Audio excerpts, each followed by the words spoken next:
Okay, it's the Drive at 5 on Interstate 95. So, at work today, at my desk, I always have the news playing in the background so I can hear what's going on in the world today. Obviously, nothing is going on in the world. Everything is just going on here, discussing the debate last night. I don't know how much they could talk about it, but the things they picked on were just incredible. Our news media needs to be straightened out more than our government does.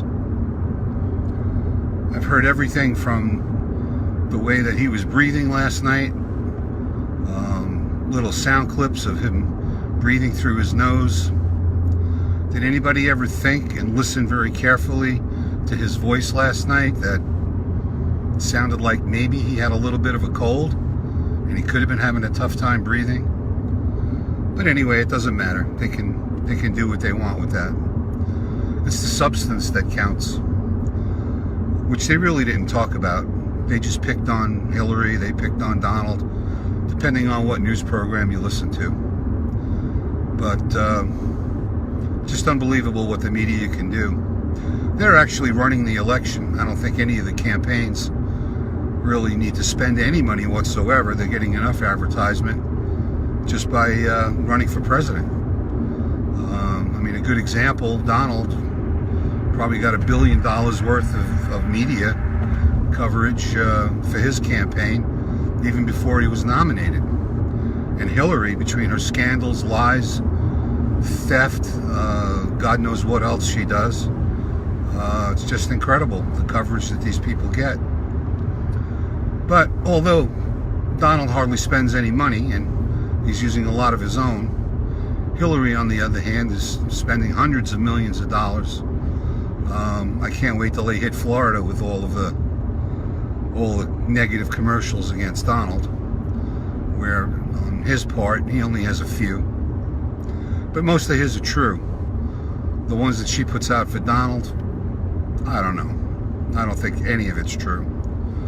I've been following him for a long time. We've all known Hillary a long time. I think you can pretty much figure out for yourself who's telling the truth and who isn't. So I'm wondering if the debate changed anybody's mind. I would love to get some comments from you guys on who you think won the debate last night.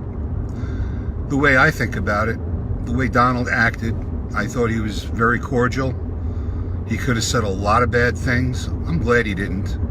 He kept his composure. He never really went off the rail. He did have to defend himself, however.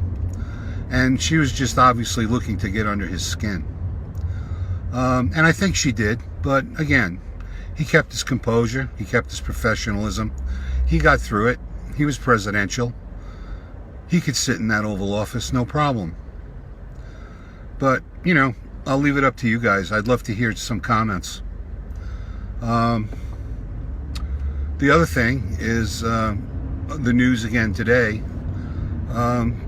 You know, I listen to all these commentators and all these contributors that come out. Nobody knows who the hell they are.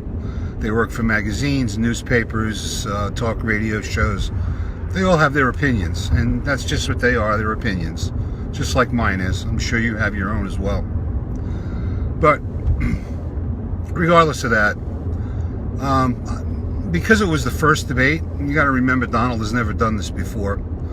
He managed to knock out, 16 other people in those other debates where not really anyone had a chance to speak for any length of time. But he knocked them out, boom, boom, boom, one at a time. And here he is on the stage running for president of the United States with Hillary Clinton. So how does he handle it? He really doesn't know, because it didn't happen until it was live. So I think Donald's train of thought was, I'm just going to feel this debate out. I'll do what I can to try to do the best job possible, to try to get my message across to the people. But what I think he really did was get the lay of the land. There's 2 more debates. And as you all know, we all forget very quickly these days. between Twitter, Facebook, and Instagram, and every other social instant media that you can think of, people forget what happened yesterday. So this debate's going to be long forgotten by the time the third one comes around. So the second and third debates are going to be important. The second one's going to be important. The third one is really going to be the one that's going to make or break it. By that time, Donald will be comfortable. He'll know exactly what to say. He'll know how to treat her. And he'll walk away with it.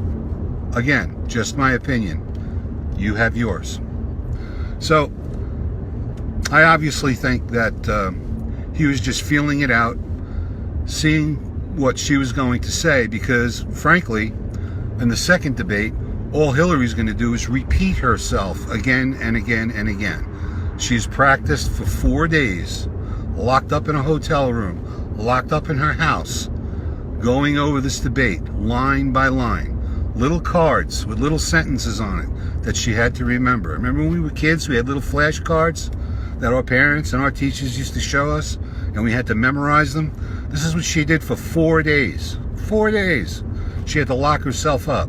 Meanwhile, Donald was out rallying with 10, 15,000 people. So now that he's got the lay of the land, he's going to know exactly what to do next time. Now he's going to go in for the fight. So anyway, that's my opinion for tonight. And I want to thank everybody for leaving comments and likes and shares. Please share these videos. I'm going to be doing this until Election Day. The other thing is that Hofstra University, it's my hometown up Long Island. A lot of friends there. And I want to just shout out to Lou Brancinelli, who I've got to know pretty well in nightclub scene and so forth, and major events. And Lou ran this event. He also ran the event in Bethpage when Donald Trump had his rally there. I think he did a fantastic job. Everything went smooth. And kudos to you, Lou. Did a really good job. And hello everybody back up in New York. And see you tomorrow morning at 7:30. The Drive for 5. Take care.